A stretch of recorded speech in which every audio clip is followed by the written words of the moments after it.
pinakamagandang asawa. Ako lang asawa ko rin. Kaya nakukuha ay naman tayo sa 1990, January 30, 1919. Turo sa akin si Elder Shego, siya rin nag-baptize sa akin. Tapos ngayon, from there, ngayon, meron na po akong 6 na anak. 2 RM na po. Yung pangatlo ay nasa mission po ngayon. Malapit lang siya, Philippines, Manila mission. Pero ang original mission po niya ay Binyan. Dito po muna siya pansamantala. At gusto ko na maging pansamantagal. Yan, so, 6 po yung anak namin, siya po yung aking asawa na napakapogi. Ang anak po namin ay, at tayo, pwede po yung makilala yung family. Dali, lahat. Dito po, una po ng dalawa, isa na sa mission, isa na sa work. Right. Right. Pakilala lang po para makita po ninyo yung family. So, nakaano po kami, naka-BFF. Kaya ito po yung panganay. Pangalawa, wala po nasa work. Yung pangatlo, nasa mission. Nag-iisang babae po yun. Tapos, ito po yung pang-apat. Find your height. Pang-anim. Yan, pa-picture. Uy, pa-picture lang mo na?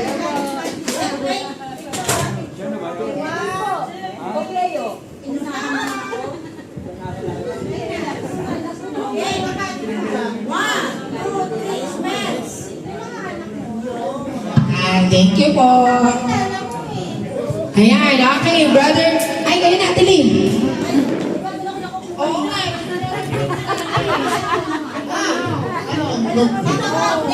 Tatayo ba? Ano ka pakilala mo? Ganun pa rin. Guwapo pa rin. Ha? Hindi ka. Mukhang mabubulag na ako yan. Kasi pag titigil ko yung wallet ko, wala na akong makita eh. Parang pinakil. Nalala ko pa rin yan. Hindi mo kailangan pakilala. Kilala naman si Vivian. Scott. Palakpakan natin si Vivian. Sa'yo, kung ikaw ba yung pogi pa rin. Pogi! Hindi sinabi ko, pogi pa rin. Update, isa pa rin yung asawa. Ito, sige ito. Isa lang asawa. Lima na anak ko. President Aduro. First president. First branch president. Ayan, sige. Okay na. Maraming salamat po at naka-atin po ako. 5 anak ko, isang lalaki. Ito yung anak ko na bunso. Hindi, ito yung pinakapakit na anak ko. Ayan, si... Ha? Hindi ko na alam, kailan taon na yung mga yun. Basta alam ko yung mga yan. Makakalimutan mo na kailan taon. Uy, basta. Ito yung asawa ko. Pakilala ko yung pinakamaganda ko asawa. Magsalita ka. Tawagin mo yung dalawa. Ito yung aking tatay, medyo...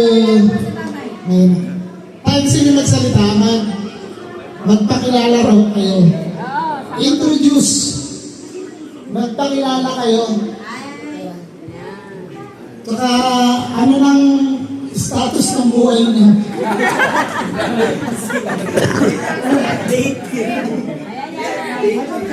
Sila na ma-picture, nag-video ko.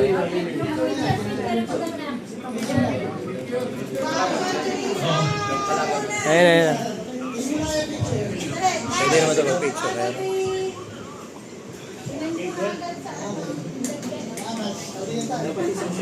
Magandang hapon, mga saints of Brother Day.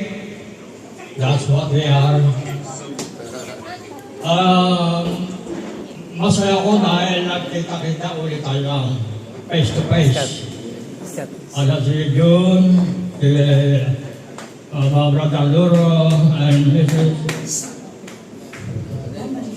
medyo mahina na yung aking ano eh. Nakakalungkot lang na marami nang nawala. Yung aking kumpatre na si Brother Nakay na buong buhay niya ay nila niya sa service to this church. Ako naman, lahat ay nagbabago eh. Medyo marami ng komplikasyon. Una-una, malina tayo nga. Pero, siguro, darating din tayo sa final. Nasa siguro, lahat tayo magkikita-kita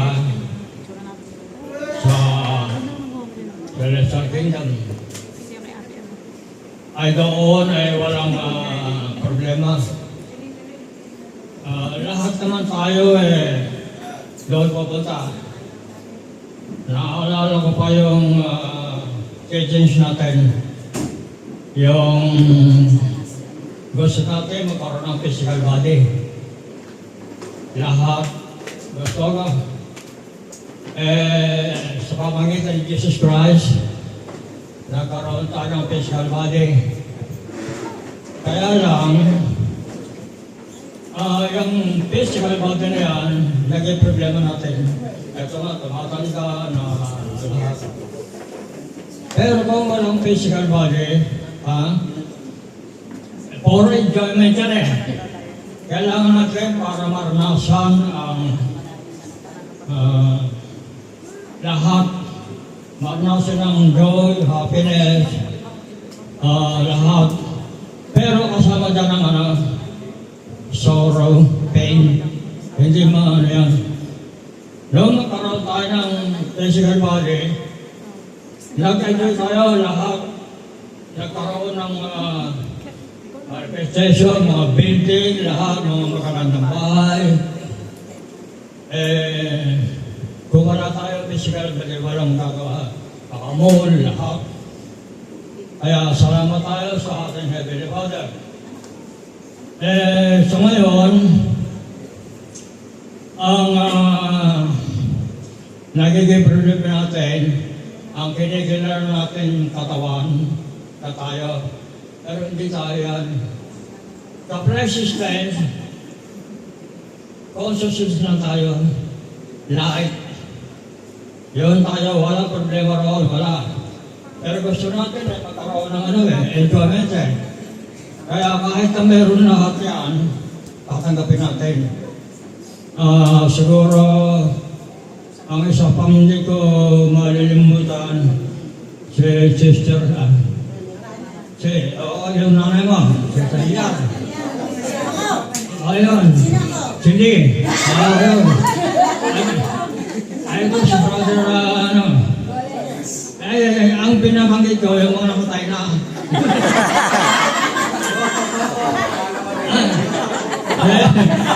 Yung marami, yun si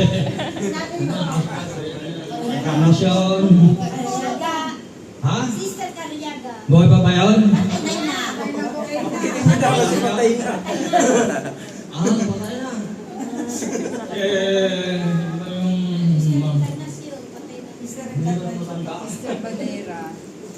Hindi ko malilimutan itong mga ito. Ito si John. Kaya kami nabaptay dahil sa kanya. Ay, na hindi ko na kilala. Major ka na. Major.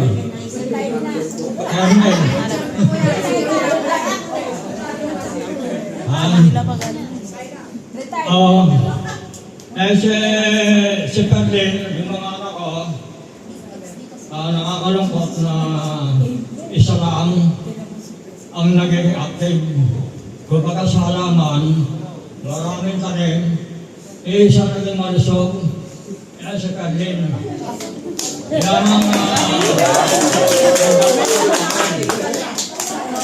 kung wala yan, baka hindi ko malilimutan ang ating hindi ko malilimutan. Nasa memory ko yan, nasa book of life ko yan.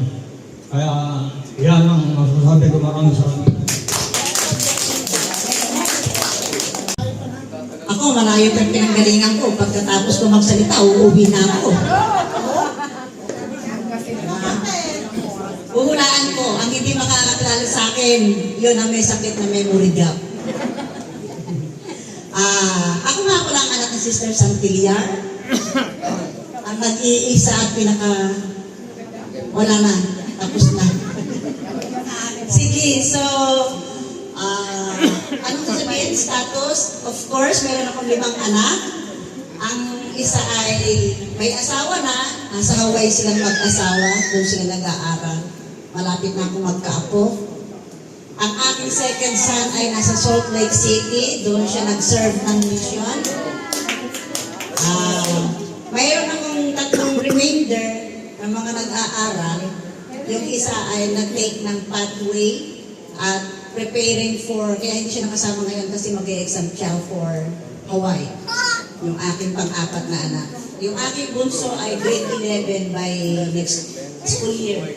So I am, ilang ko ba sabihin? Kakay-create lang ng 3rd ward namin nung last Sunday. So medyo excited ako na maging teacher ako ng Sunday school. Ano ba? I am a temple worker recently. I am a church communication director sa aming stake. Teacher ako ng seminary sa stake namin. I have multiple callings. Yun lang yun. Dapat hindi ko na inisa-isa.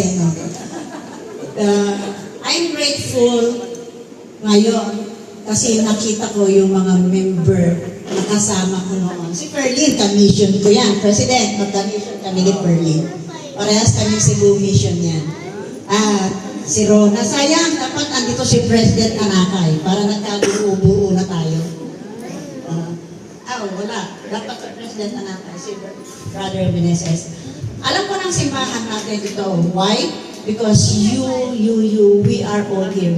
Because of the truthfulness of the gospel. We will not be here if we don't believe, that we don't know that the church is true. But because of the gospel, we are all here. And nakakalungkot isipin na yung ibang mga pioneer ay may namatay na, and some of them nag-wayward. But hopefully, and we're praying na time will come, they will come back in the fold. Kasi yan ang gusto ni Heavenly Father, to bring them back. Tama yun, because every single soul is great in the sight of God. So, ito lang po yung masasabi ko, in the name of Jesus Christ. Amen. Siguro mo na hindi na ako kailangan mas pangalala kasi kilala niya na ako. Ako yung anak ni Lilia Santilla na naging matatag dito sa simbahan ko. Kung hindi totoo itong simbahang ito, ay wala ako rito. Papasalamat ako sa nanay ko bago siya namatay, iniwan kami rito sa totoong simbahan. Hindi ako nagsisisi at hindi ako nagkamali ng desisyon. Kahit hindi member yung aking asawa, hindi naging hadlang ang simbahan ito. Siya pa ang nag-aarya sa akin para sumimba.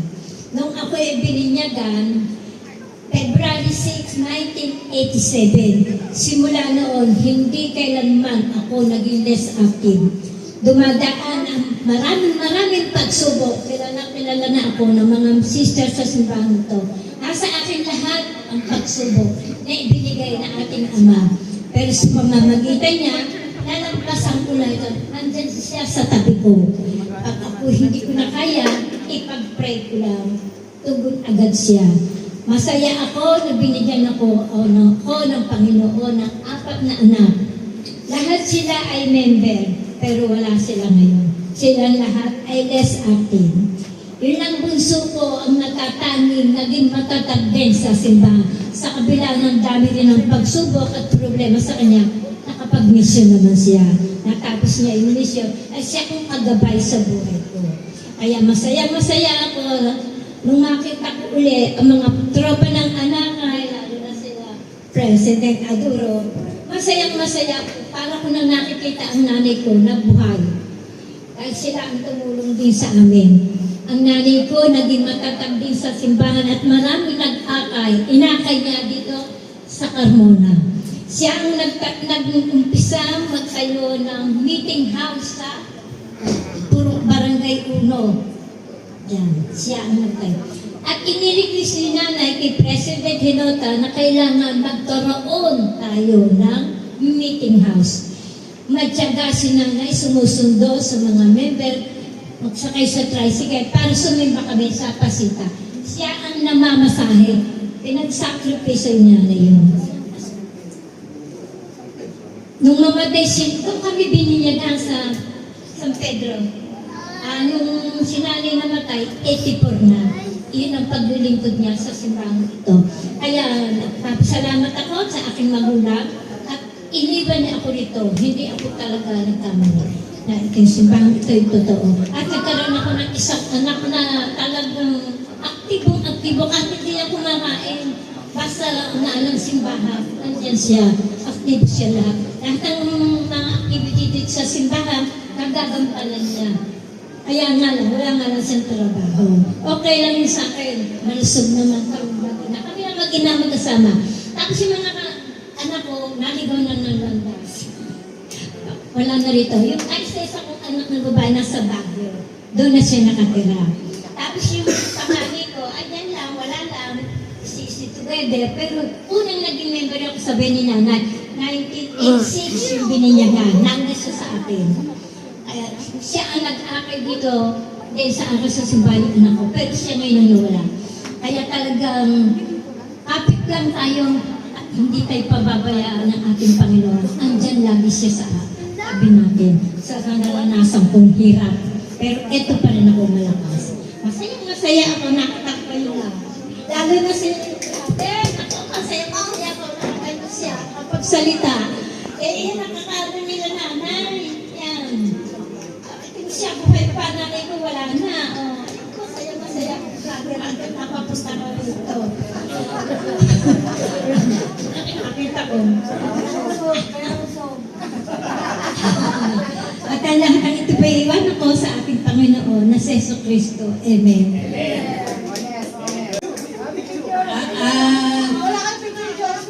Nung bago ko, 1985, nung lumipat sila Nancy Salazar dun sa tabi namin. Ngayon sabi ni Nancy Salazar sa akin, ate, nakilala na ako kasi doon kami nag-iigib ng tubig. Ate, baka pwede kami mag-pamilong evening sa inyo. Sabi ko, ano yung pamilong evening? Siyempre sa Tagalog, alam ko yung pamilong evening. Pero yung gagawin, ano yun? Sabi ko. Sabi niya, pupunta rito yung mga missionary, sabi niya. Tapos, mag-game, sabi ko. O siya, sige. Sabi ko, buntis ako ng kay Casey. Di ngayon, si Aling Winnie, sila, nagpupunta sila sa bahay. Kasi 4 na bahay lang yung pagitan namin. Tapos, sige, nagpamilang evening kami. Hanggang sa inaya nila kami magsimba. Tapos si Pableo, nagpupunta sa bahay namin yan. Kasama yung mga foreigner na missionary. Tapos, ayun, gusto nila akong mabaptize. Tinuruan nila ako. Ngayon, nung tinuturuan nila ako, nagsisimba kami sa San Pedro noon, San Pedro. Tapos may mga missionary, sinusundo kami dyan sa simbahan ng Katoliko. Ngayon, dahil buntis ako, sabi ng missionary, may trials. After daw na baptism, may trials. Natakot ako doon sa trial. Buntis ako, baka ako mamaya kung ano mangyari sa akin. Dahil may trial daw. Ngayon, sabi ko na lang sa missionary, yung na lang muna kapatid ko, si Arnel, si Hernan, at saka si Maricel. Ngayon, natapos sila ng discussion November 1985. Tapos ngayon, sabi ko, iset nyo muna. Sabi ko gano'n kung kailan yun. Tapos may nagpunta sa amin, in-interview sila. Ano ba yung AP ata yung nag-interview sa kanila. Sabi ko, elder ako, later na lang pag nakapanganak na ako. Tapos January 1986, si Ernan at si Ernan ang nauna, first week ng January 1986. Sumunod si Arnel, mga second week. Tapos third week, yung aking anak na babae na 8 years old. Tapos ako, nanganak ako kay Casey. Tapos dinadalaw ako ni brother, baby pa nun si Casey. Lagi siyang nasa bahay. Sabi ko, si Arnel, ang naging companion niya ay si Sister Santillan. So araw-araw wala si Arnel. Araw-araw sila ni Sister Santillan kung saan sila nagpupunta. Hanggang sa na dumami na yung member ng church. At nakumuha na sila ng upahan na church dito sa tabing ilog. So dumami na sila. Si President Catoro dumadalaw sila sa bahay. Nakamotor si brother. Sabi ko, amin sino yun? Sabi niya, president namin yung sa simbahan. Sabi gano'n, Sabi niya, ate, mabait yun. Sabi sa akin, sige, sabi ko. Eh, siyempre ako, 1986 yun, 87, 88, 89, 3 years bago ako naging member ng church. At natutuwa ako nang maging member ako ng simbahan. Niloloko ako ng kapatid ko. Sabi niya, ate, kaya mo ba tumibay sa simbahan? Sabi niya sa akin, oo naman, sabi ko gano'n sa kanya. Bakit? Sabi niya, kasi sabi niya, siyempre, pag sa simbahan, sabi niya, maraming trials, ma-open ka, sabi niya sa akin gano'n. Sana mapaglabanan mo yon. Ay, oo, sabi ko. Alam niyo, sa totoo lang, ako sa simbahan, kahit kailan, na-open ako, pero nagsisimba pa rin ako. Tapos pag nanganganak ako, medyo nawawala ako sa simbahan kasi nagpapalaki ako ng mga anak. Kasi dati noon, 3 pa lang yung anak ko nung ako'y mag-member. Tapos dumami na, naging 6. At matagal akong naging primary president. Siguro may nasa kulang-kulang 5 taon. Tapos pag manganganak ako, umahanap na ako ng mga kapalit. Sister Laura, naging kapalit ko. Sister, namatay na rin eh. Anak ni Sister Cariaga, yun yung mga pumalit sa akin. Sila yung mga kaunsulor ko nung araw. Nung araw kasi, hindi ko matanggap yung mga calling na mas matataas pa. Kasi sabi ko, para bang inaanti ko yung sarili ko. Kasi nakikita ko yung mga nagtuturo, medyo mga college level, gano'n. Tapos nanay ni si Sister Anakay, siya yung nagpalakas ng loob sa akin. Sabi niya sa akin, alam mo Sister Goles, pag narito tayo sa simbahan, hindi pinag-uusapan yung pinag-aralan. Sabi niya, dito pantay-pantay tayo rito sa simbahan, sabi niya.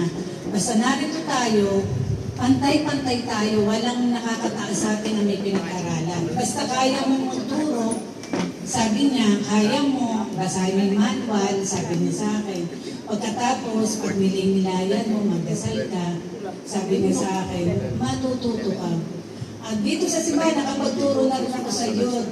At ang tagal ko rin nagturo sa Relief Society. Natutuwa ako kasi napakaraming blessing na dumating sa buhay namin. Hindi ko sukat akalain na maiiba yung trabaho ni Brother Goles. Nakapagpaaral kami ng anak. Hindi ko sukat akalain. Minsan, sinasabi ko sa Bishop, kapag yung President, yung aking typing ko ba, minsan talagang hindi full type ako noon. Sinasabi ko, hindi po ako full type, ganito, ganyan, kasi may mga anak po ako nag-aaral. Sabi ko gano'n. Pero pag hiningi mo sa kanya na makapag-full type ka, binibigay naman ni Lord. Binibigay niya, hindi ka naman nagigipit. Marami ako testimony sa simbahan kasi dito talaga ako lumago, hindi lang spiritual, yung pagiging tao ko rin. Paano ako makisama sa kapwa ko. Dito sa simbahan, kahit anong sekreto rito, talagang hindi lumalabas. Patunay yan, Sister Vivian. Ako, pag nakwentuhan ako, dito lang, sinasarado lang. At natutuwa ako, marami akong napagdaanan ng mga presidente. Si President Anacay, Meneses, si President Riola, si President Martillano. Ayan. Kaya natutuwa ako, nagpapasalamat ako na mula noong 1989 hanggang sa ngayon, ay naririto ako sa simbahan. Salamat kay Brother June, kay na Sister Anacay, kasi mga naging kaibigan ko to, yan, sila Kuya Berlin, sila Sister, mga naging kaibigan ko rito sa simbahan. Kung wala akong naging kaibigan, hindi ako tatagal dito. Nagpapasalamat talaga ako na mahal din ako ng mga member. Siyempre, mahal din ako ng mga member at ako'y natutuwa. Ngayon matanda na ako at senior na, natutuwa ako na minsan minamanuan ako. Okay, sweet. Basta masasabi ko lang salamat Update po po. na naging membro kaming pamilya, naakay ko si Brother Doles, naakay ko yung mga anak ko, at lahat-lahat na. Maraming salamat sa inyo at nakita-kita tayo rito. At naikwento natin at naibahagi natin yung ating mga pinagdaanan. At alam ko na ang lahat ng ito'y totoo at inibang ko sa inyo sa pangalan ni Jesus Christ. Amen. Amen.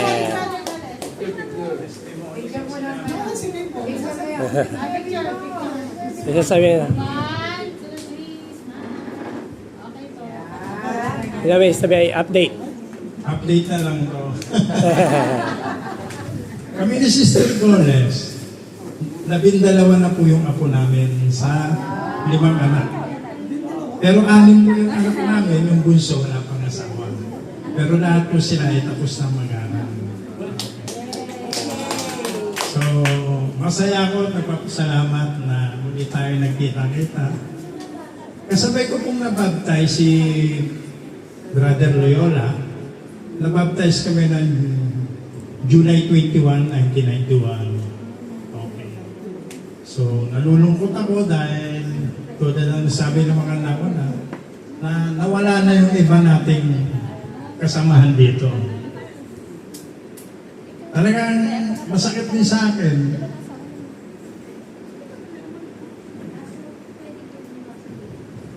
Naku, yung mga member.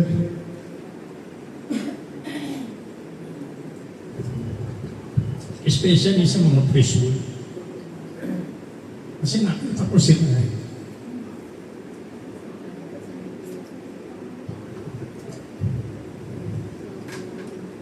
Pasalamat din ako na hanggang sa ngayon nandito ako sa simbahan.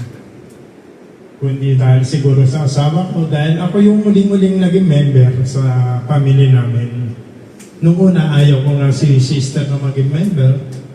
Pero later on siguro, inadya na rin ang ating Panginoon na makapiling nila kung makasama ko ng mga pamilya. So yun lang po, marami po salamat.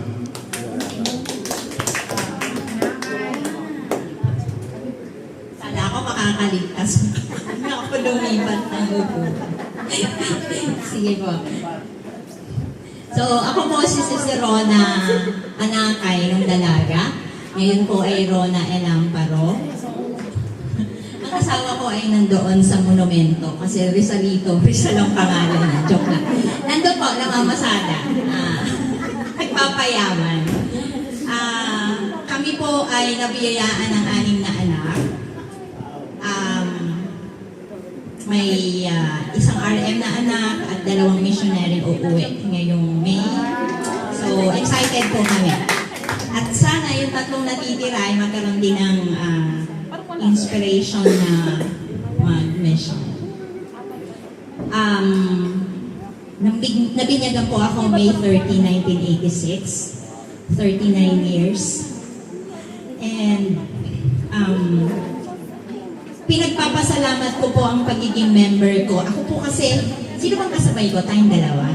Ayun, kaming dalawang magkapatid ang nagkasabay mag-mission.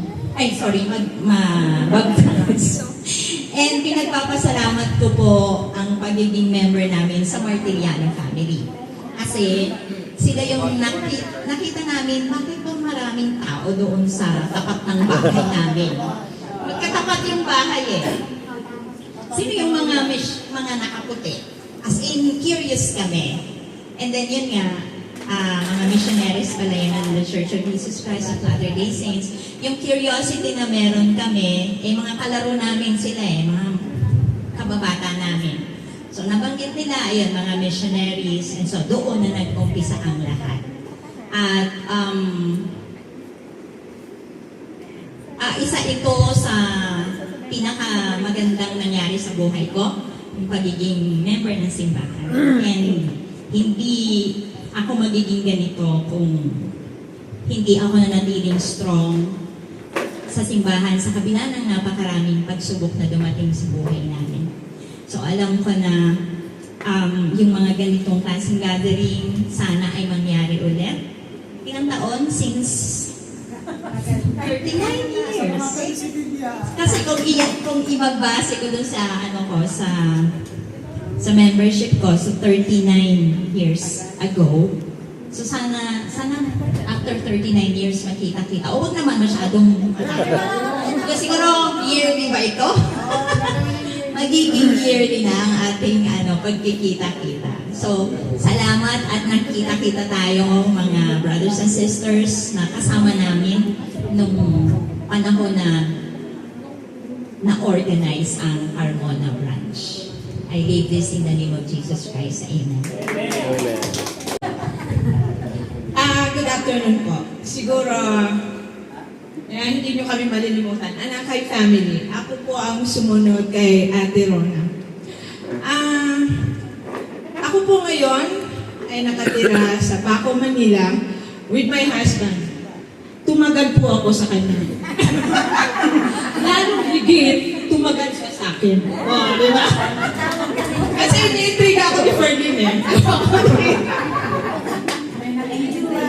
Yung GC po kasi, ng pioneers, nag-start po ito, nag-usap kami ni Ferdinand, and then nabiro ko siya, sabi ko, dapat magkaroon tayo ng reunion, pioneers. So, nag-start sa GC, ang bilis ni Shoni, right away talagang nagawa niya yung petsa. Although medyo doubt ako, kasi ang layo na namin, the same time, parang, basta, marami. So, ako po ay naninirahan ngayon sa Paco, Manila.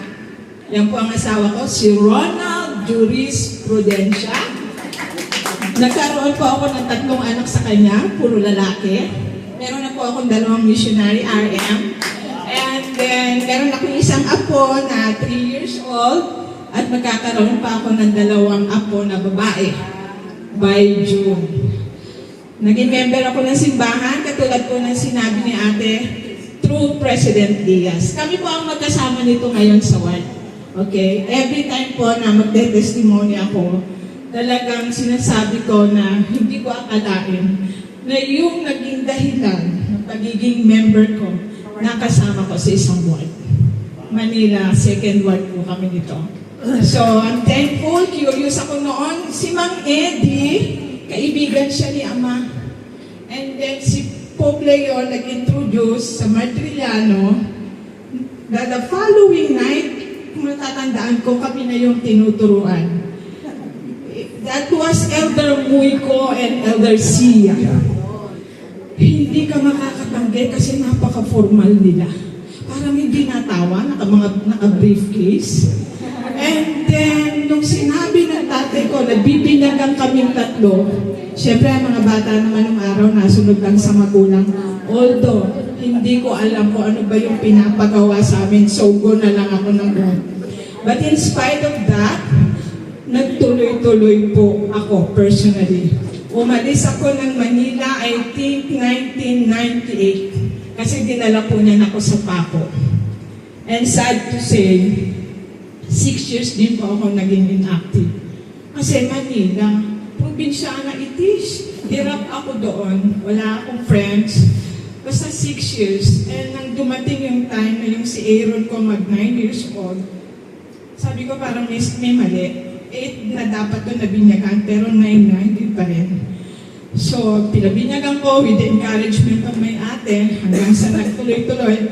So far, so good. Nakakatuwa, alam niya, sa totoo lang, bumata ang pakiramdam ko. Kasi yung mga kababata ko, nakita ko, si Sister Goles, kilala ako nito si Sister Cody.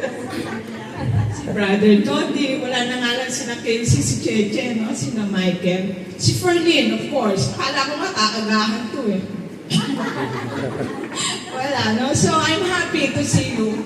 Naniniwala po ako na ang simbahan ito ay totoo. 39 years of my life. Sabi ko nga, I could not imagine myself kung wala ako sa simbahan. No? And one thing is for sure lang, siguro hindi ko naging asawa sigurado Ronald. Pero ganun pa man, it's still a blessing. Nice to see you guys.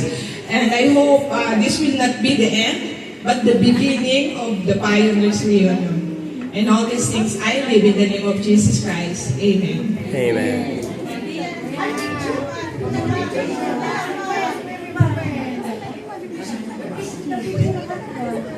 Good afternoon po, brothers and sisters. Ako po pala yung anak ni Brother Anamay. Si Bimbo Anamay, mga taga-mabuhay. Ngayon po napalipat po ako sa Silang, kasi po taga-Silang yung naging asawa ko. Yun nga lang, non-member po sila. Ako lang, sorry to say, medyo inactive din po ako ngayon sa simbahan. Kaya, kaya natuwa ako na napasama ko doon sa GC ng Pioneers. Kaya isinama ako na natin.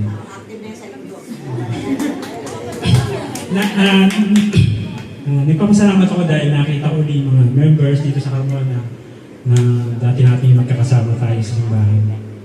Yun lang, nagkaroon po ko ng isang anak na lalaki, 22 years old. Member din po, pero ngayon hindi din po nagsisimba kasi nga inactive din po simbahan. Yun lang po. Ito po, yun lang po. Maraming salamat po, brothers and sisters.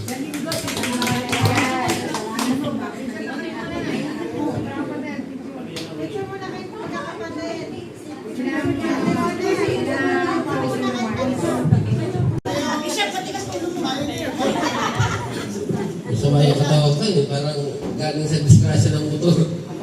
Ano naman? Pang 20 siyam na disgrasya na. Pero sabi nga, ng anak ko, meron doon ako ano, active daw yung ano ko, yung angel. So, yung katulad ng feeling ng lahat, ganun ng feeling ko, parang bumalik sa nakaraan. So, parang reunion nga, katulad sa mga high school, di ba, pag nakita-kita after 20 years, 25 years. Ngayon, ilang years na ang nakaraan. Ako, nabinyarin ako 1984. So, tagal na. Tanda ako na pala, wala nang ipin. Pero sabi ko nga, nakapag-kataw sa GC, ang purpose talaga natin dito, yung mabuhay ulit yung natin yung lalo na yung mga hindi ganun, parang sabi natin, may mga pinagdadaanan, dahil sa pinagdadaanan, naapektuhan yung spiritual life. So ito yung purpose na Diyos nga na laging may gathering. So sabi nga, ang plan of salvation is plan of hope. Laging may pag-asa, di ba? Kahit mamatay tayo ngayon, meron pang spirit world. Yung mga hindi naturuan, tuturuan pa rin doon. So ang Diyos talaga, ang daming way, ang daming pag-asa, kahit nga sa na ano ko nga rin, minsan nasasabi ko rin, kahit nga sa final judgment na, pupunta tayo sa celestial man, o celestial, sa tatlo na yan, o kahit sabi natin, sa celestial mapunta. Pero may ministering pa rin doon eh, may ministering pa rin. Anong purpose ng ministering? Tuloy-tuloy pa rin yung progress natin. So, ano talaga, walang katapusan ng pag-asa. Sabi nga, ang atonement ni Jesus Christ is endless, eternal, walang katapusan. Hanggat nagsisisi ang tao, hanggat gusto niyang magbago, on the spot na gusto niya magbago, on the spot magbabago siya. So that faith. So gano'n, ang bilis lang. Kasi yung iba kasi mawawala ng pag-asa. Ang dami ko na nagawa kasalanan, ang dami ko ng pagkukulang. Lalo siyang nababaon. Hindi niya ang dapat naramdaman niya. Ang message ng Diyos, isang message ka lang magsisi at tuloy-tuloy na.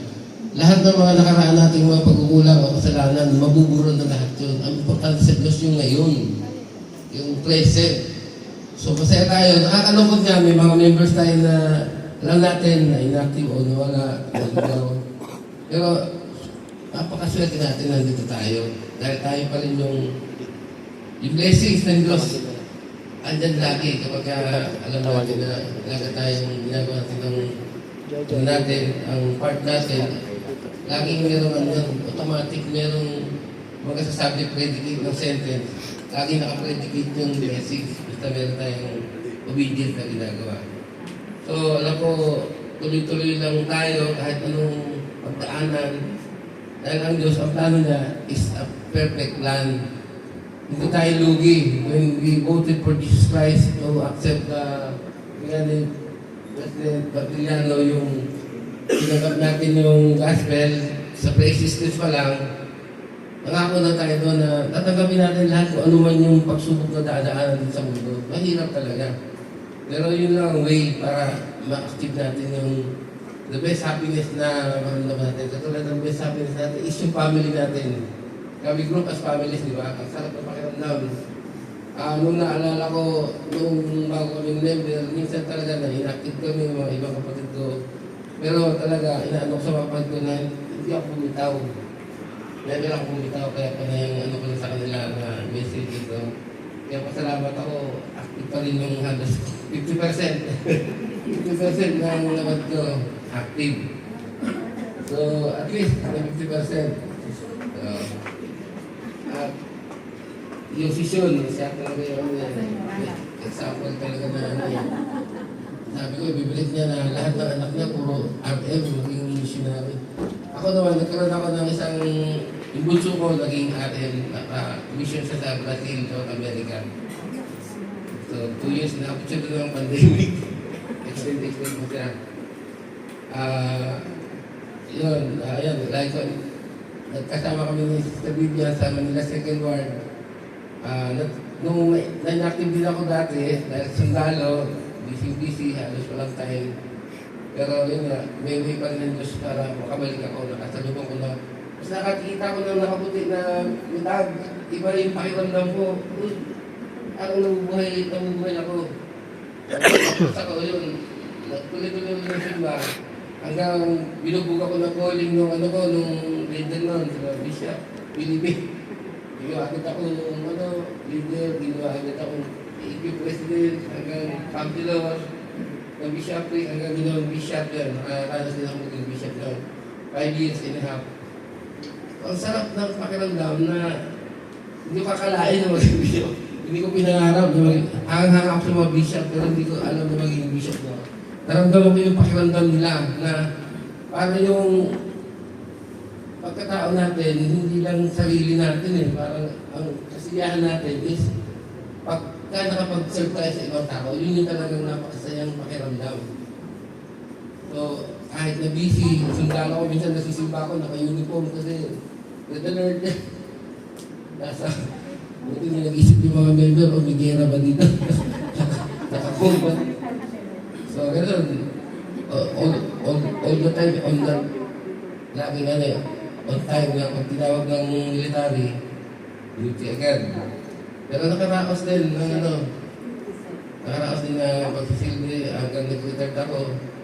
So, lahat naman ng anak ko, okay naman, lahat sila halos nakatapos ng pag-aaral. Meron akong isang seaman, isang programmer, computer science, at yung gusto ko, electrical engineer, graduate ko yung taon. So, swerte naman ako anak ko. Kahit ako hindi nakapagtapos, sa mga anak ko na lang mabawi. At least na, yung blessing, ganun talaga, nakikita ko yung mga naging bishop. Pagkatapos ng nag-bishop, talaga yung blessing nila, parang sabi nga, 60 degree, sunod-sunod. So, hindi ako nahihirapan, masaya ako na, although, siyempre, lahat naman tayo may problema, pero pag medyo maling na problema, parang ang dali-dali lang. So, nilimas lang siya, pero tuloy na naman ang buhay. Ano lang. Pero dito lang, hanggang merong magagawa, gagawin ko. O kanina nga, itong May 1 na nga to, parang nag-schedule ako ng EQ activity namin. As president of EQ ngayon, nag-schedule ako ng activity namin kung mag-RS. So, May 1 yun. Bigla naging May 1 naman yun. So, public na agad. Tapos, bigla naman may tumawag yung sa National University kasi anim na scholar ko doon ng mga kamag-anak ko.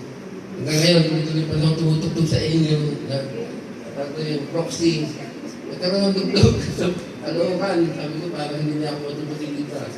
Pero yung may way pa na Diyos para matuloy ako dito. At masaya ako na nagkasama-sama tayo. Ngayon, sana ganun pa rin ang pakiramdam natin na pag nakikita-kita tayo member, yung feelings natin, parang gusto natin palakasin yung katabi natin, palakasin yung testimony na iwan namin tulong-tulong hanggang kaya. Yan naman talaga dapat ang ugali ng isang Latter-day Saints. Wala tayong isipin kundi paano makatulong. So lahat din ang isip natin. So alam ko, we are in the futures, ganun talaga ang culture natin.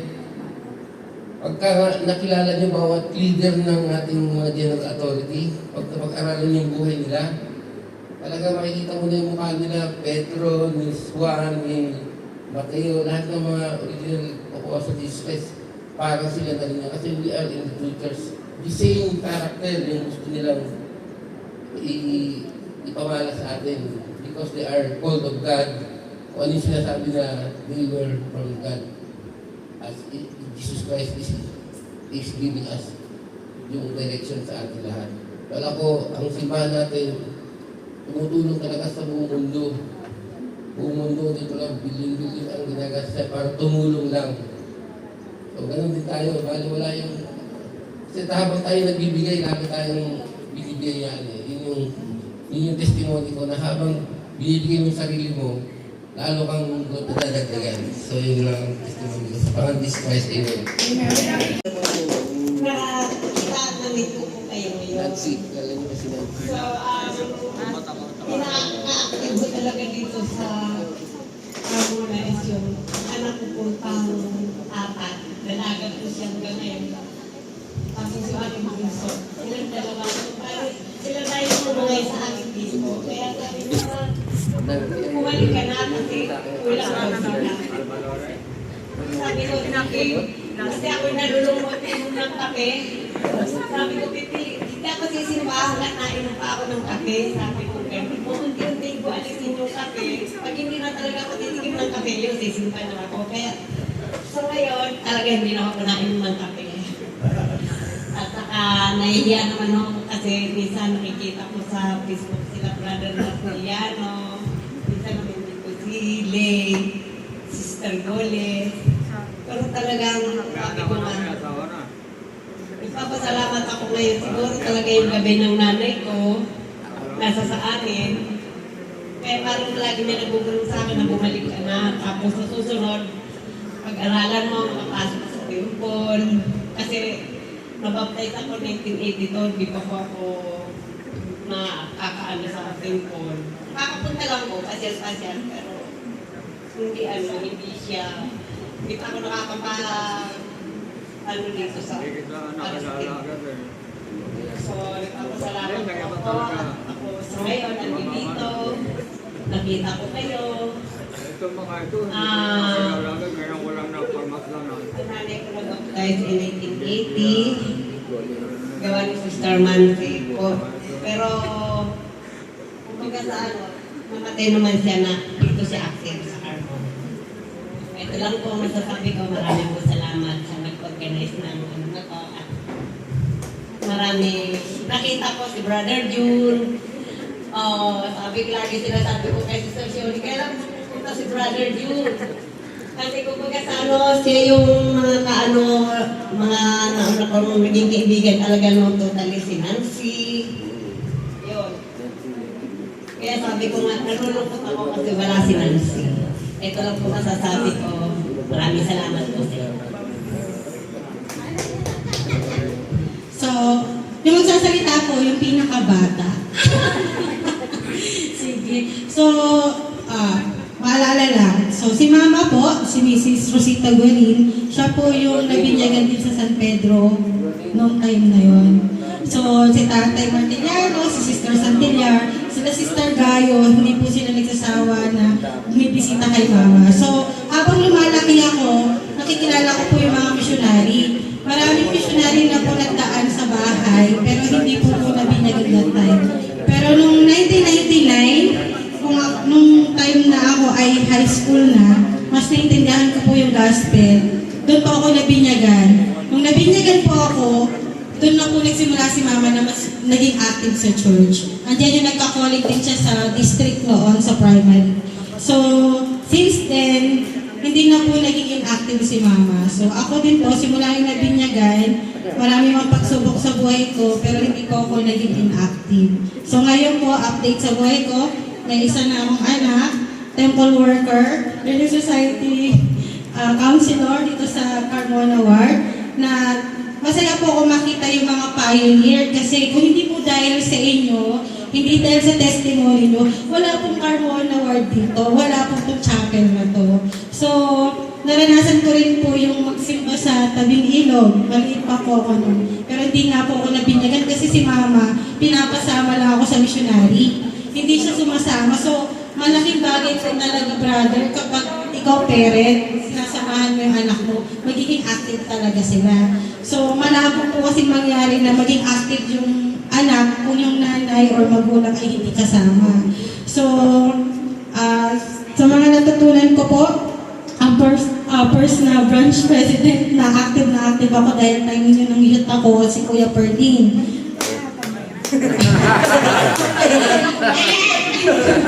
And then si Ate Shoni, siya yung aking young women leader. Kahit mag-isa lang ako na young women na umaaten ng mga district conference, siya lang ang kasama ko lang yung kayang young women. So, dahil sa mga experience na yun, lumaki yung testimony ko. Kasi nakikita ko po yung mga example po ng mga leader. So, lahat po nagkaka-struggle, lahat po nagkaka-problema. Pero pag nandun ka sa simbahan, ang inaalala mo yung covenant mo kay Yesu Cristo, ano mang trials na dumating po sa atin, malalampasan po natin. Alam ko na nag-guided tayo. So, natatouch ako kasi although may mga struggle po tayo, pero naniniwala po ako dahil may testimony po kayo habang nagsasalita po kayo kanina. Nararamdaman ko po yung spirit sa inyo. Na nandyan po yung testimony. Ang kailangan lang po natin gawin is ang step forward. Magsimba po tayo. Tuloy po natin yung covenant na meron tayo kay Jesus Christ. So alam ko po yung mga bagay na sinabi ko po ay totoo. Nais ko po iwan sa pangalan ni Jesus Christ. Po ko sa kanila, nagkakwentuhan kami. And then nabanggit niya na, alam mo sister, ako yung first na branch president sa Carmona. Talaga po. Kasi si mama naman kasi hindi naman pala kwento. Or nagkukwento, hindi ko na natatandaan. Ang naalala ko lang noon, si Tatay Martiliano, Sister Santilia, Sister Gayo, ay yung mga pumupunta sa bahay.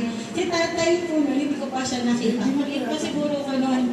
So nung nagkwentuhan po kami ni Tatay Aduro, talaga po Tatay, kaya nung nag-uusap po sila sa GC, hinihintay ko po yung confirmation kasi hindi po, wala pa po yung specific date. Nagbabago-bago sila. Nung ano na talaga sigurado ng May 1, tumawag na po ako sa ina kay Tatay. Meron po tayong meeting. So, ayun. Kaya po na dito po si Tatay. Thank you. Ayan. Maraming dito, ikaw ang pinagmulan. Magandang hapon po sa inyong lahat. Ang lagi ng tumakot, nakita ko lahat kayo at ako'y isang bahagi ng Carmona Branch. Good branch yun. Ngayon, Carmona Ward na. Kaya nang hinahanap ko yung iba nakakayaman kay Lee, sabi ko sa kanya, nasaan yung isang Santillar na mataba? Sabi ko kayo, kasi sumeksi siya. At parang noon nakakala ko tomboy siya, sabi ko nga kay Rona, buti nakapag-asawa yan, parang tomboy na pito. Anyway, paano kami napagpag ng Carmona? Actually, San Pedro kami. At yung asawa ko ay tinawag na, nung na-organize ito, tinawag siyang president. So, as a wife, wala akong ginawa kundi susunod-sunod lang kung saan kami. Kasama yung mga anak ko. Actually, siya nagpakita ng picture sa akin. Oo, may picture silang pinakita. Nagkampleto yung mga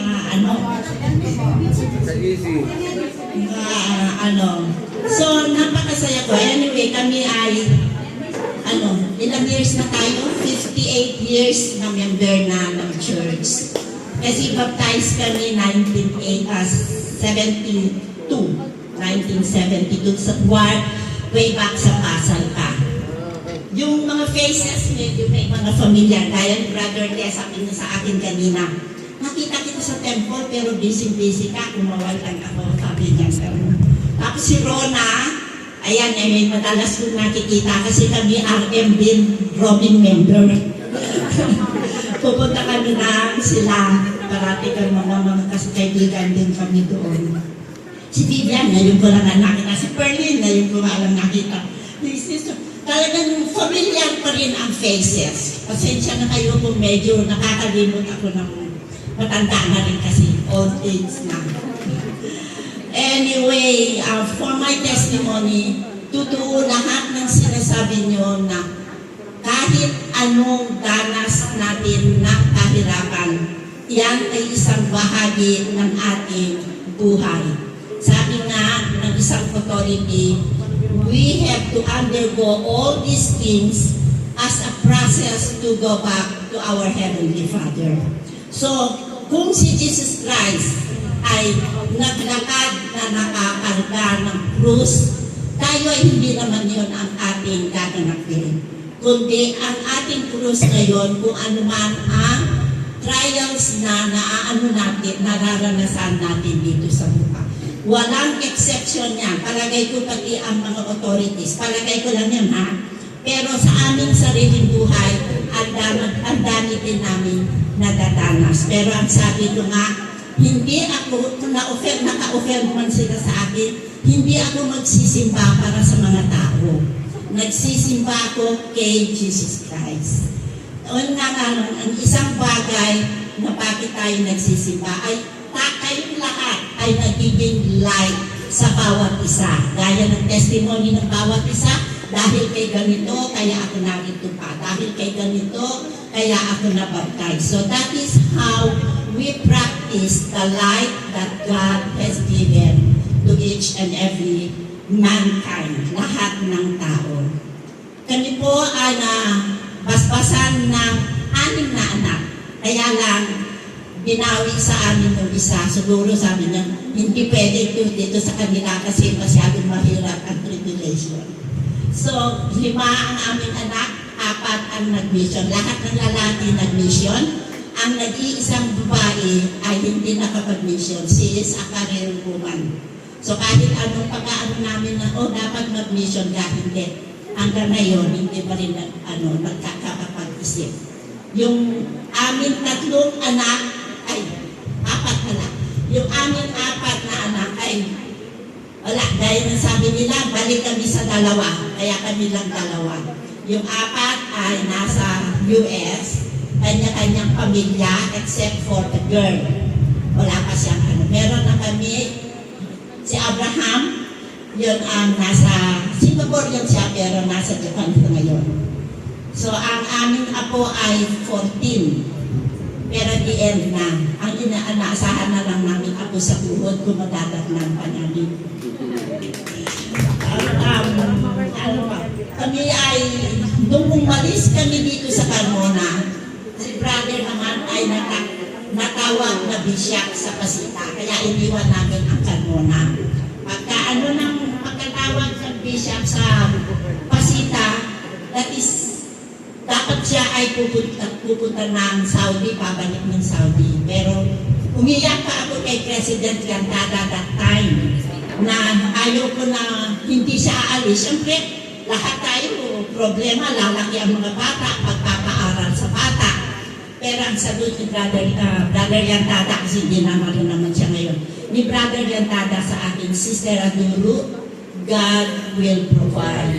And I know that that happened in our life. So, pinagpatuloy na naging bishop, bago na-release siya, saka pa lang siya umulit na pumunta ng Saudi. And God really helped because first, during his bishopric period, unang-unang nagiging trial sa amin na aksidente si Abraham sa train.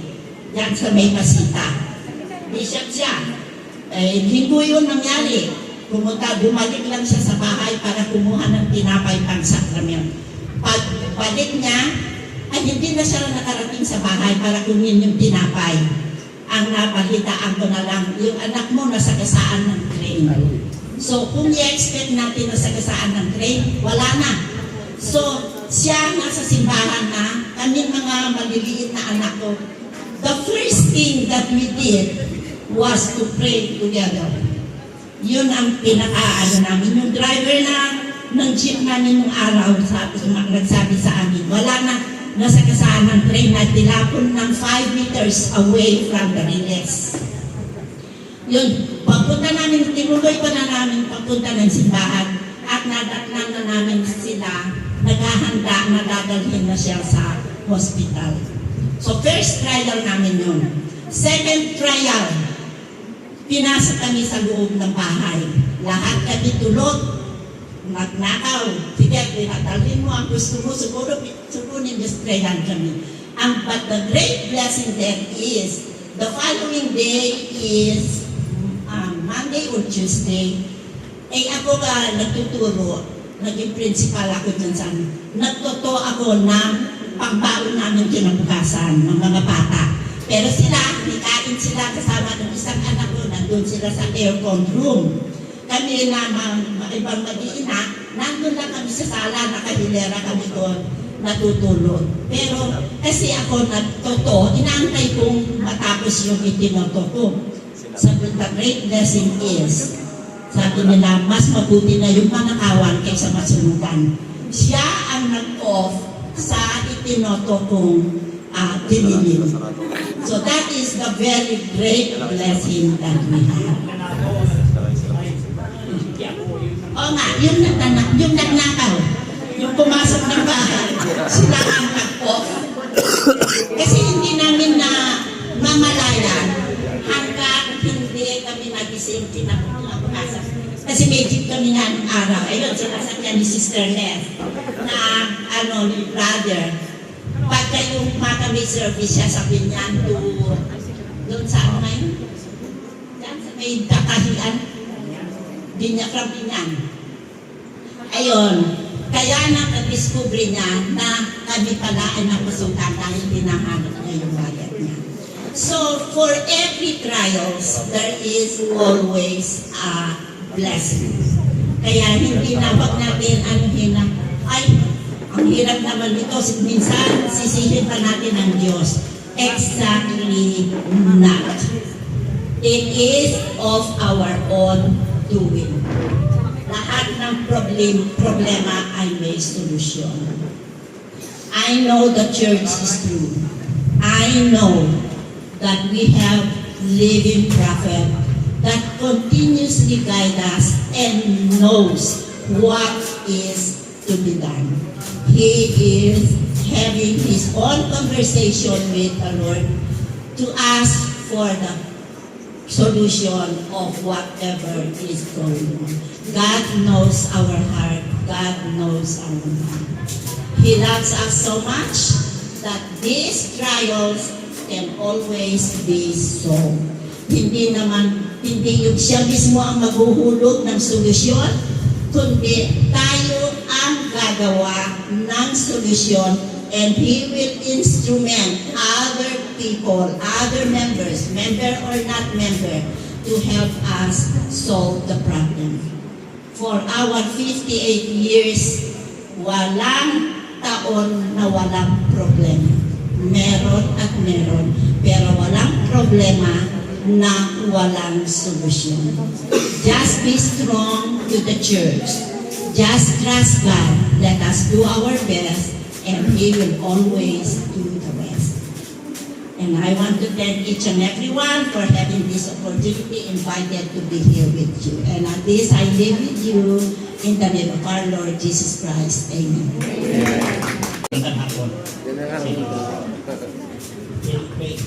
Istorya ko lang sa inyo. Ang nangyari nyo, si President Aguilar, ang state president noon. Gabi, paalis na ako pinabukasan, ito yung mga bagay ko. Dumating sila ng gabi, sa bahay namin sa Busita, pati mga councilman niya. Sabi ng brother ng Turo, ilangan daw kami sa inyo. O, bakit ito, President? Pinag-pray namin yung pangalan mo, at saka i-report sinabi namin sa POSA, approve ka na, ikaw maging branch president, sa Carbona, bubuksan mo. Hindi, sabi ko, paalis na ako eh. Ready na. At Mr. Adulo, halika, nag-pray kami. Kasi sandali lang, nag-pray kami. Pero sabi ko, naniniwala ko na sinabi ni Lord, seek ye first the kingdom of God in all righteousness, and all things will be added to you. Para sa faith ko doon. Sabi ko sila doon, sige, kapatagapin ko. Kaya dito kami nagsisimba, lahat ang pamilya namin. Sa branch, sa taro pa kami niya. Tapos pagkatapos kung ako'y malapit ako mag-release. Kasi yung ako sa Saudi, may sarili akong business. Partner ko ang piano. Kaya yung kita ko, kalahati. Mag-blessing kapag maraming kita kasi hindi ako sumisweldo. Yun ang mag-blessing noon. So, nung malapit akong Paris, tapos ako dito. Si Hinota naman ang pumalit na State President, Brother Duro, yung pangalan mo, sinapit namin sa Juan. Sabi niya, sinapit namin sa Yuta. Ikaw magiging bishop dito, kapalit mo sa Pasita. Ikaw po, gusto ko sa Kalbo na. Sabi sila Duro, huwag na, umiyak pa siya doon. Hindi, kailangan, wala na kaming pera. Sabi niya, kailangan tumakas sa Brother Duro. Pero nagpilit ako, kasi hindi ko na sinasabi niya, unahin mo muna ang Diyos at lahat ay darating para sa iyo. Naniniwala ko doon. Kaya nung siya inipilit, nagkontra siya, marami na yung trials. Kasi yung asawa ko, ayaw niya na ako mag-serve. Hindi pa nabanggit, nasulog yung kotse niya. O tabi ng bahay, isa pa yun. Anak namin, pamuntik mamatay, si Abraham. So maraming trials. Kaya, don't complain, don't marmar. Sister Doro, mamarmar. Alam ko yun, biyak siya. Ayaw niya, ayaw niya. Pero ako hindi. Unahin ko muna si Doro. Alam niyo ang kapalit noon, brother sister? Papunta kami sa Amerika. Nag-US citizen kami. Nag-retire kami doon. Nag-apply kami ng mission. Sa Long Beach mission kami nag-serve for 2 years. Senior missionary. Sarili namin gastos. Tapos tinawag kami ulit. Nag-mission sa Manila Mission. Dito, yung mission president namin, si President Osler, gusto niya nga maging 2 years din kami. Kasi 18 months lang ang senior. Pero ang senior missionary, sarili mong gastos yun. Pagpunti na lang, yung pension namin sa Amerika, $1. So, kasya-kasya sa mission. Lahat ng senior missionary, kapag nag-mission, sarili yung bolsa yun. Kotse, kahit na ng bahay, pagkain, lahat yun sarili. Yun ang para senior missionary. O, so nung natapos kami sa Kwan, na-assign ako sa Puerto, blessing naman, kasi Puerto, naiingit yung mga puti, gusto nyo sa Puerto, describe. Na-assign ako sa Coron. Ginawa kong branch president doon. Sabi ng President Osler sa amin, Brother Duro, I want to explain you again. Sabi ni Sister Duro, no, President, our daughter will graduate as a doctor, we need to go home. Siya na naman ang nag-graduate, kasi okay lang. Hindi naman kami nag-aali sa graduation din. Kasi pag ang babae nag-desisyon, hindi pwede, Christian lang talaga. Yan ang tandaan natin. Christian talaga. Ang babae is helpmate. Okay, helpmate. Kung mali yung asawa, i-advance niya ang counsel niya. And then pray about it. Okay. So yung maraming blessing namin, ito pang blessing na nangyari sa buhay namin. Nung kami sa Stella Doro, baptized na Ready 2, wala pang state noon. Mission lang, under mission ng Manila.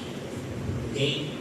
Kami, si Stella Doro, teacher siya, natanggal, kasi Catholic yun, kung San Agustin. Tinanggal siya, kasi nag-member na siya. So, ano yan, nag-apply na siya sa gobyerno, mabuti naman, natanggal siya sa Manila education. Siya nag-train ng mga teacher how to teach right. Ginagamit niya yung TDC, Teacher Development Class. Alam niyo ba yun? Yan yung ginagamit niya. Puri-puri yung supervisor. Siya, ginamit siya ngayon tuturo sa mag-train si teacher. Di ba, yan ang mga blessing na natanggal siya sa kodigo. So, ngayon, yung kami yung member, nagpapahit kami ng sis. May pahit ako ng high school, pero upuan sa likod, malalagay ng likod. Sumasakay si Stella Duro niya. O dahil kami sa EDSA, papunta ng Makati. Wala pang chapel nun, isa lang Makati. From Rotonda to Makati, EDSA dadala po namin, kami malalaking truck. Ayun siya. Tapos tinawag kami, nung naging state na, tinawag kami na first state missionary. Then Derby. Tapos tinawag ako as a 70. Ang 70 nung araw is under state. Okay? I was ordained as a 70, kaya hanggang ngayon missionary ko rin ako. May authority ako na.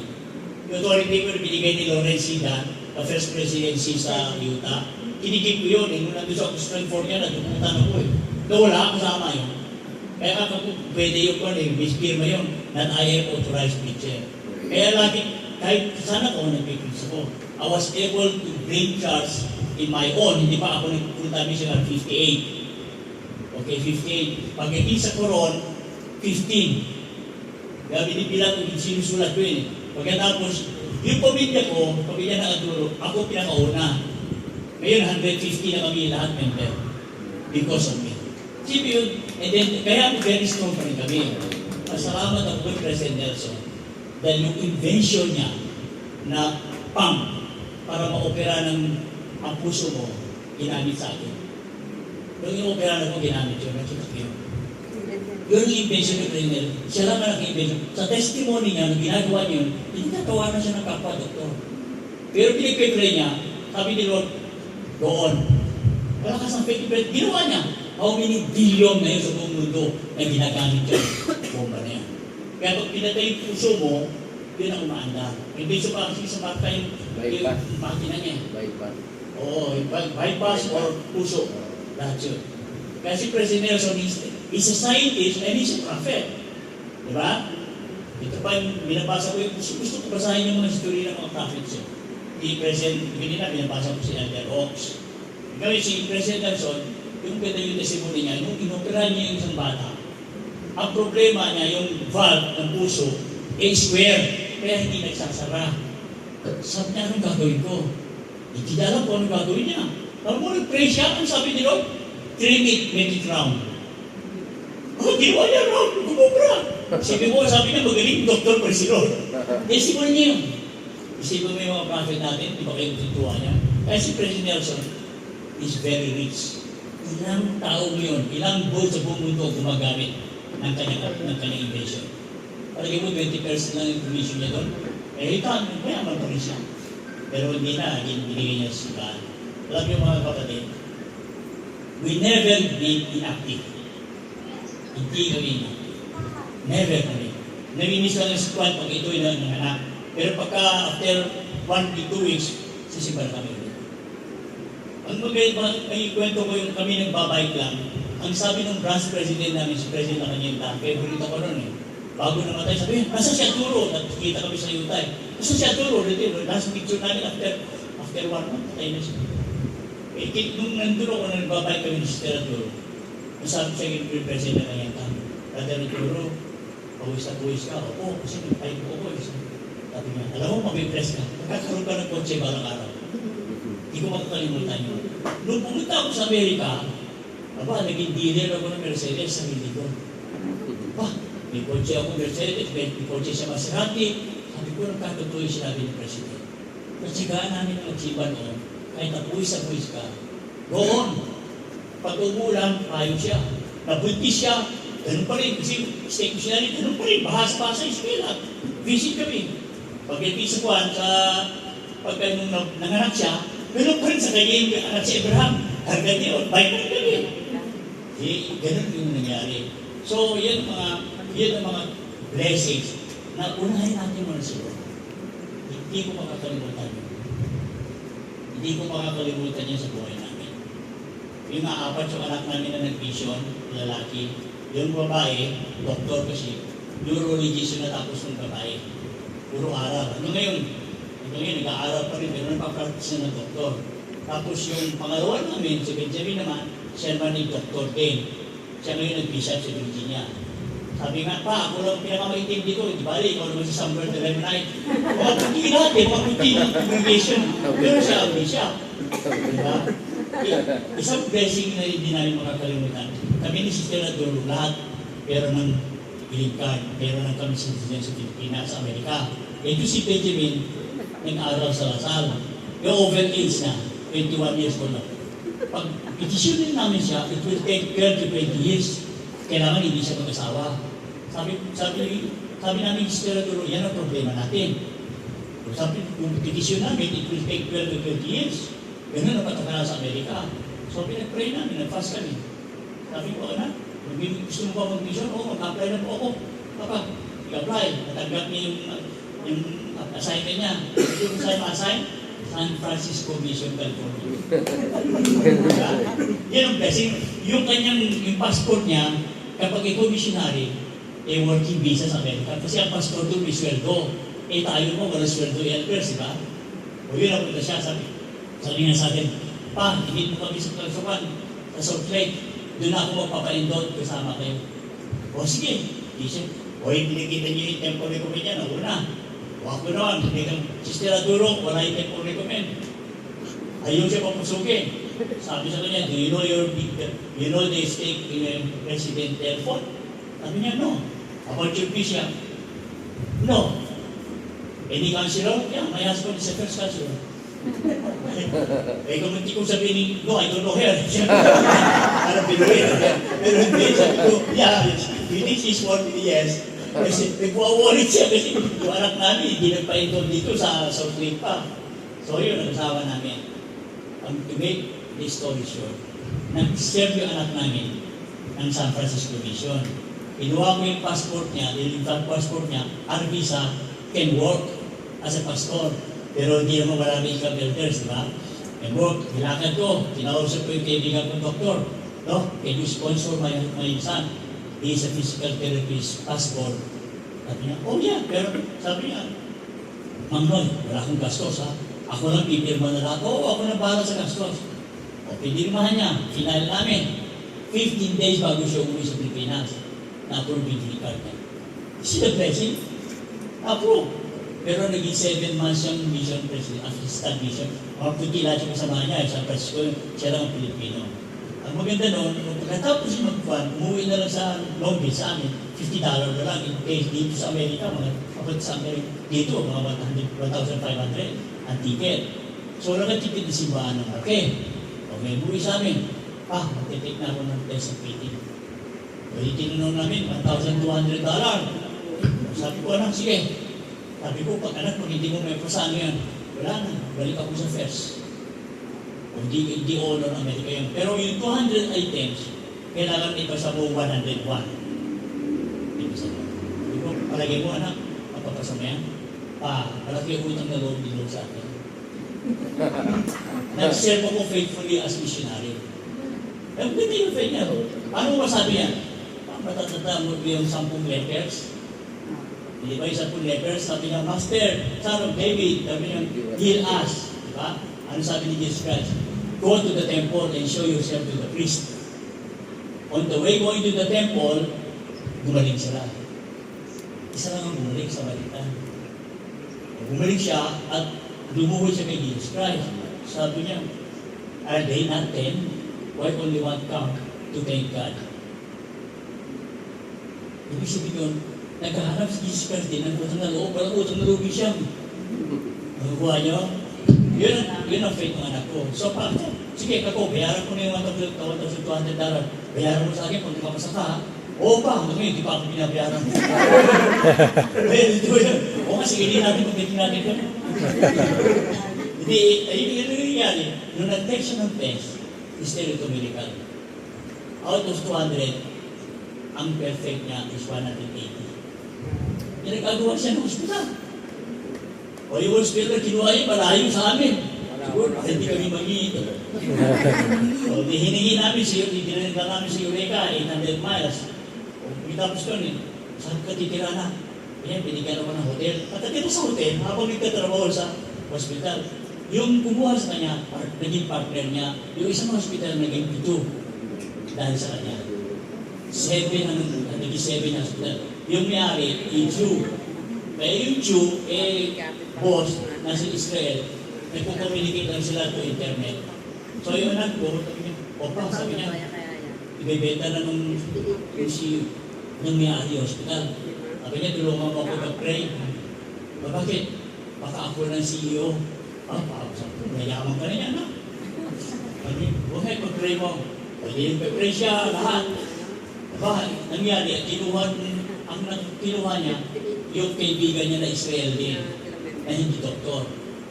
Si Benjamin, kaya hindi siya nakuha, tinawag siya ni State President, you be the bishop, yung pala binigay sa kanyang CEO. Kaya ngayon bishop pa rin siya. O yun nga, brothers and sisters, ang maganda paghabang buhay nyo. Again, ilang missionary na hiningi nila ng to be a ministry forever.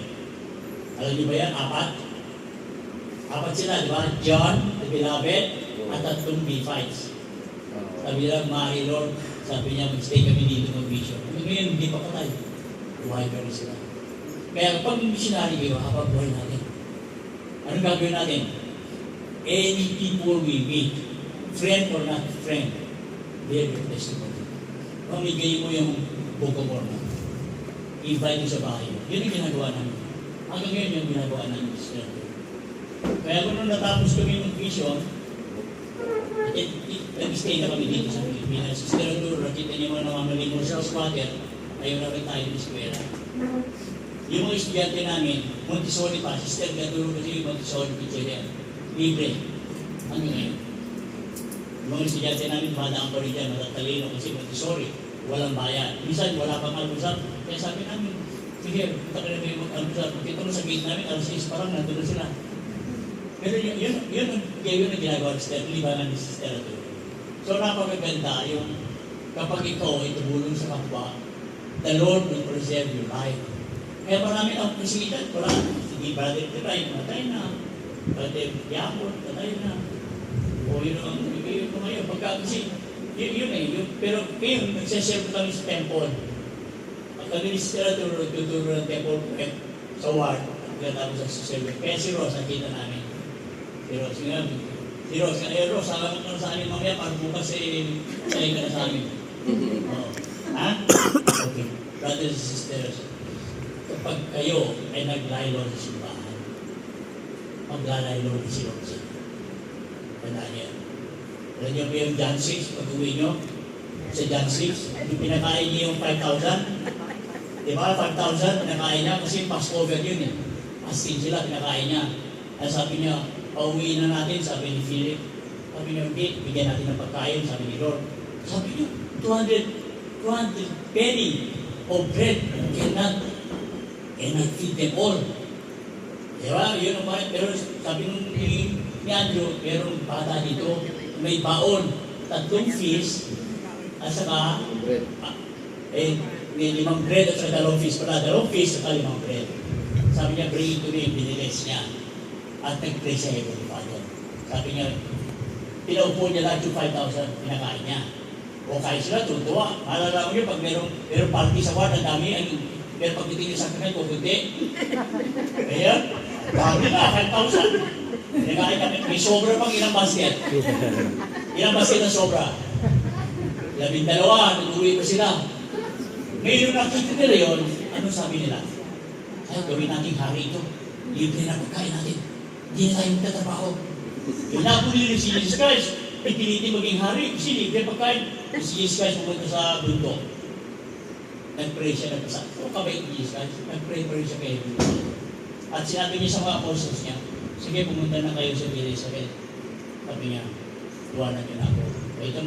Pero apostles naman, pagka sila, kontraryo yung alon, Jesus Christ, madaling araw, alas 4 pa lang, lumagan sa dagat. Ano sabi nila Peter? Naku, multo! Sabi ni Jesus Christ, it is I. Ang sabi naman ni Peter, kung ikaw yan, Lord, di ba, bumaba rin ako tayo sa dagat. O bumaba si Peter, di ba? Ay come, bumaba siya. Kaya laging focus siya kay Jesus Christ, na wala ka nakita yung malaking alon. Kaya nawala yung focus mo kay Lord, wala ka na. Ano sabi ni Peter? Si Peter, alam mo, swimming yun, fisherman eh. Sabi niya, Lord, save me. Kaya kung matapunan ka ng alon sa ilalim yun, makapailalim ka. Save me. Pagkatapos nang munta sa Capernaum, yung mga 5,000 na hinahabol pa rin siya. Gawin natin yun. Libre pagkain natin. Eh, kung sabi mo, Berlin, o bisa ko dito, okay, tuwing linggo, kain tayo dito, pesta. Marami mag-ate. Ganun hindi mo ka-chew eh. Ganun hindi mo ka-chew. So, ano nangyari, hinahabol nila si Jesus Christ, nakita nila sa Capernaum, saka siya, hindi naman sumakay ng bangka kung paano nakapunta dito yan. Iya ba? Pumunta sila. Tapos anong ginawa nila? Ang sabi ni Jesus Christ, sabi niya, I'm the true bread kung sino man kakain sa fresco, ay hindi mamamatay. Ano? Kakainin namin yung katawan mo. At yung blood ko is indeed the true blood. Whoever drink this blood will never die. Puto, cannibal kami. Hindi nila alam na sacrament yun. Hindi nila naintindihan. Ang kanilang iniisip, kabusugan, pagkain. Ano nangyari? Tapos sila nag-iwan, mulis lahat. Ito ang masakit. Sabi ni Lord, will they also go away? Sabi niya sa apostle, sino sumagot si Peter? Lord, to whom we go? If we'll go away with this church, to whom we go? Iglesia ni Manalo? Nagpwede po, i-offer. Wala nga, ito lang kami, prophet. Ito lang yung church. Kaya kung tayo, pag sinod, kung tanong si Tuhong, pagka, tatanungin ni Lord, are you going to leave me? Pero Peter sabi, Lord, to whom we go, thou art the Son of God, and thou art the Christ. O kaya hindi mo si Peter. Diba? Pero nag-alis sa lahat yung 5,000. Wala tayo pakinapang pagkakain dito, tawa niyo sa atin. John 6, basahin niyo. Napakaganda, pero hindi nila naintindihan na yun ang sakramento. Kaya napaka-importante ang sakramento natin. Sunday. Mahirap nga lang. Pero kapag kayo perfect, huwag na kayo mag-sakramento. Ang sakramento kasi is to correct us, to renew our baptism. Pero kung perfect ka, hindi mo kailangan sila, hindi ka naman sasakramento. Yan ang buwan yun. Yan yung tina-challenge ko sa mga member. To whom you go, diba? Brothers and sisters, magkaya ako is moving. I know this church is good. I have no doubt for that. I'm sharing for the last testimony na unang pagdating ko sa Amerika, nawag ako agad, one mission leader, wala pa ako alam mo pa, one mission leader ko. Meron kami na convert na matanda na wheelchair, si Sister Rai. Ang natanda ko, naka-wheelchair lang siya, pero electric wheelchair niya. Tapos nakukotse pa, sinasabi niya yung wheelchair niya sa rampan ng kanyang kotse. Tapos ang laki ng bahay, hindi isa. Kaya kung may problema niya, ako lagi tinatawag. Mekaniko ako, pag problema niya kotse, ako rin. Tapos, unang call niya, paglagay ng hitbook sa mga upuan. Tuwan-tuwa kay Bishop, umiyak ko siya. Oo, Bishop, I will do that. Kung i-wheelchair niya, lagay niyo yung hitbook na. Pagkatapos, after 1 month, sabi niya kay si Bishop, tinawag ako, Bishop, why is Sister Wright crying? Oh, because of joy. Sit down, brother. Sabi niya ni Bishop, sabi, you know, he said that if she found this church when she was still young, her tithing should be more. Because ngayon siya matanda na, 85 na, pupunti na rin tithing niya. I will donate my house to the church. Yung kanyang bahay halaga na $1 million. Binigay niya, pinirma niya, binigay siya. Yun ang tithing niya. Kasi yung mga anak niya, drug addict na sa tulungan. Itin yun, brother. Sino ilan yung testimony ng ganyan? Binigay niya na siya. Dahil sabi ni Bishop, she is amazing. Sino, bihira yun, di ba? Eh, pwede niya benta yun. Pwede niya pinapapagil, binigay mo. Yun, talagang ganun tayo dapat. If the Lord wants, give it. Don't murmur like Sister Andrew. Maraming price ko iyan. And I'll give it to you in the name of Jesus Christ. Amen. Yeah, thank you so much.